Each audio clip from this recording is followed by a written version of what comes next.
Au programme de ton Automoto Express, le succès du leasing social, une remise de 4000 € chez MG, le V8 Maserati n'existe plus, 50e succès pour Stéphane Peteroncel au Dakar et une Lamborghini spéciale aux enchères. Automoto Express, c'est parti!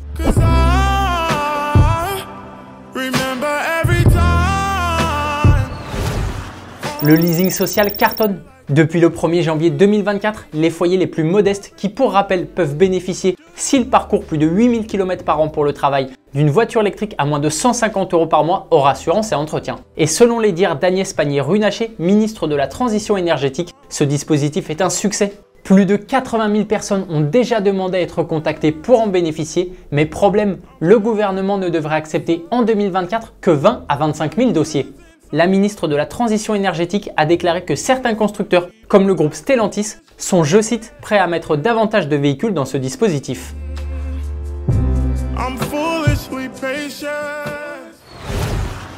MG va compenser la perte du bonus. Les voitures électriques de la marque MG, vendues moins de 47 000 €, ne sont plus éligibles au bonus écologique 2024, notamment parce qu'elles sont fabriquées en Chine. Pour rester compétitif face à la concurrence qui a drastiquement baissé ses prix et qui bénéficie encore du bonus, MG va prendre une décision radicale. Le constructeur chinois va annoncer une remise immédiate de 4000 € sur toutes ses voitures électriques et hybrides rechargeables. La MG4 en finition standard avec son autonomie de 350 km doit donc passer avec cette remise de 30 000 à 26 000 €. Elle sera donc 4000 € moins chère que la Mégane E-Tech d'entrée de gamme avec le bonus.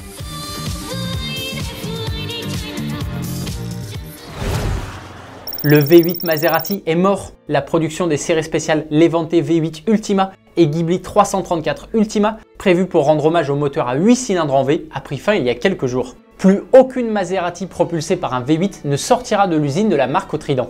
Maserati tourne donc une page de son histoire. La première voiture du constructeur équipée d'un V8 a vu le jour en 1959, il y a 65 ans. Depuis cette date, plus de 100 000 Maserati avec cette architecture moteur ont été produites. En attendant 2030, date à laquelle toutes les voitures de la marque au Trident seront 100% électriques, les Maserati Thermix seront assemblés avec des moteurs 4 cylindres hybrides et V6 essence.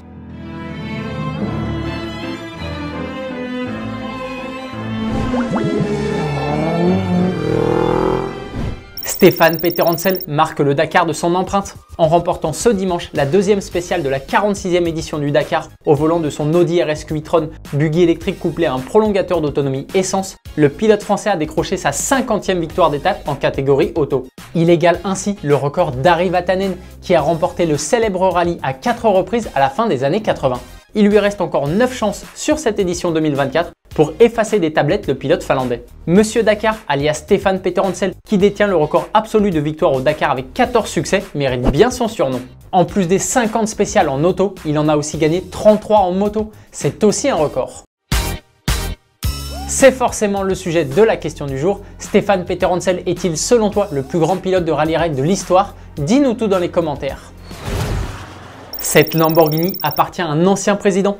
À la fin du mois de janvier, la maison Barrett-Jackson proposera aux enchères une Lamborghini Diablo VT Roadster avec son V12 de 492 chevaux. Cette auto est un peu spéciale puisqu'elle a été commandée en 1997 par Donald Trump, le sulfureux 45e président des États-Unis. Elle est unique au monde. Elle possède une plaque sur laquelle est écrit Donald Trump 1997 Diablo et puis c'est la seule Diablo peinte en bleu Le Mans qui a été vendue aux États-Unis. L'homme d'affaires a vendu sa Diablo en 2002, elle a ensuite connu 2 autres propriétaires. Et il faut croire que le dernier acheteur n'est pas pleinement satisfait de son achat. Il cherche à s'en débarrasser depuis 2016. Il ne lui reste plus qu'à espérer pour lui qu'elle attire les acheteurs puisqu'elle est vendue sans prix de réserve. C'est le moment de revenir sur la question de vendredi dernier. On te demandait si tu préférais acheter un Renault Scénic ou un Tesla Model Y. Dans l'ensemble, vous êtes plutôt protectionniste en privilégiant l'industrie française. Et c'est Liman qui nous le confirme. Selon lui, le design intérieur et extérieur de Renault est bien plus beau que celui des Tesla qui vieillissent très mal.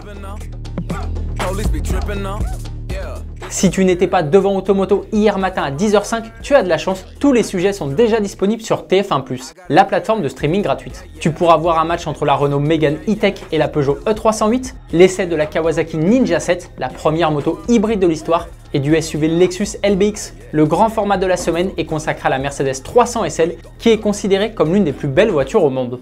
Et cette histoire, on la doit à Max Hoffman, le dynamique importateur multimarque européenne aux États-Unis. Et suite à la victoire du Mercedes 300 SL à la Carrera Panamérica en 1952, eh bien, il a tout simplement l'idée de faire produire par l'usine allemande une version civile de cette voiture de course. Et puis pour les persuader de sortir cette version routière, eh bien, il va tout simplement en commander 1000 exemplaires. Automoto Express, c'est fini pour aujourd'hui. On se retrouve dès demain pour un nouveau numéro. Bonne soirée, allez ciao!